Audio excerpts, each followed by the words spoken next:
আজকের ব্রিটেনের রাজনীতির দিকে তাকালে মনে হয় দেশটির প্রধানমন্ত্রীত্বের চেয়ার যেন এক মিউজিক্যাল চেয়ার খেলা। ২০১৬ সালের পর থেকে এ পর্যন্ত একের পর এক ৬ জন প্রধানমন্ত্রী বিদায় নিয়েছেন। বরিস জনসন, লিজ ট্রাস, ঋষি সুনাকের পর বর্তমান প্রধানমন্ত্রী কিয়ার স্টারমারও আছেন ক্ষমতা হারানোর ঝুঁকিতে। এমনকি পরিস্থিতি যেদিকে যাচ্ছে তাতে খুব দ্রুতই হয়তো সপ্তম প্রধানমন্ত্রীর দেখা মিলতে পারে। খোদ ব্রিটেনের ৩০০ বছরের ইতিহাসে এমন অস্থিরতা আগে কখনো দেখা যায়নি। এই চরম রাজনৈতিক অস্থিরতা বুঝতে হলে একটু পেছনে ফিরে তাকাতে হবে।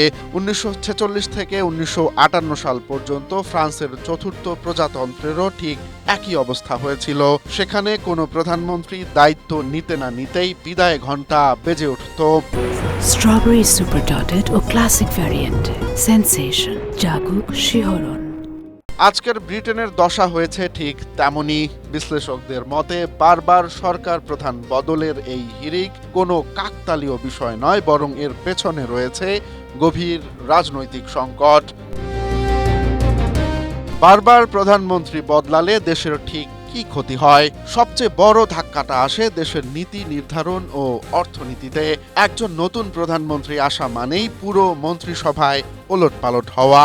নিজের অনুগতদের পদ দিতে গিয়ে অভিজ্ঞদের সরিয়ে আনা হয় একেবারে নতুন আর অনভিজ্ঞ মুখ। উদাহরণ হিসেবে বলা যায়, ব্রিটেনে মাত্র ৫ বছরের মধ্যে শুধু পেনশন খাতেই ৯ বার মন্ত্রী বদল হয়েছে। পেনশনের মতো দীর্ঘমেয়াদী একটি বিষয়ে যদি কয়েক মাস পর পর মন্ত্রী বদল হয় তবে সেই খাতের ১২টা বাঁচতে বাধ্য। তাছাড়া ক্ষমতা হারানোর সার্বক্ষণিক ভয় একজন প্রধানমন্ত্রীকে পঙ্গু করে দেয়। যেমন ২০১৭ সালের পর থেরেসা মে যখন সংসদে একক সংখ্যাগরিষ্ঠতা হারান, তখন তার পুরো সময় কেটেছে শুধু ক্ষমতা টিকিয়ে রাখার লড়াইয়ে। দেশের সামাজিক নিরাপত্তা বা শিক্ষা খাতের মতো বড় বড় কাজগুলো তখন স্রেফ ফাইলবন্দি হয়ে পড়েছিল। একই চিত্র দেখা গিয়েছিল জন মেজরের আমলেও। ডাউনিং স্ট্রিটের সরকারি অফিসগুলো তখন দেশের উন্নয়নের কথা না ভেবে ২৪ ঘন্টা ব্যস্ত থাকত কিভাবে বিরোধীদের চাল ভেস্তে দিয়ে ক্ষমতা বাঁচানো যায়।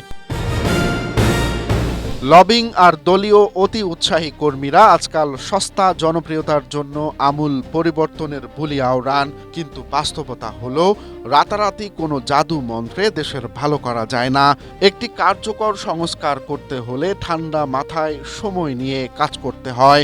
কিন্তু বর্তমান ব্রিটেনের রাজনীতিতে সেই সময় দেওয়ার ধৈর্য কারো নেই। ফলে একের পর এক নেতা বদল হলেও সাধারণ মানুষের ভাগ্য একটুও বদলাচ্ছে না, বরং রাষ্ট্র পরিচালনার মূল ভিত্তি নড়বড়ে হয়ে পড়েছে। Romance Talukdar, Asia post.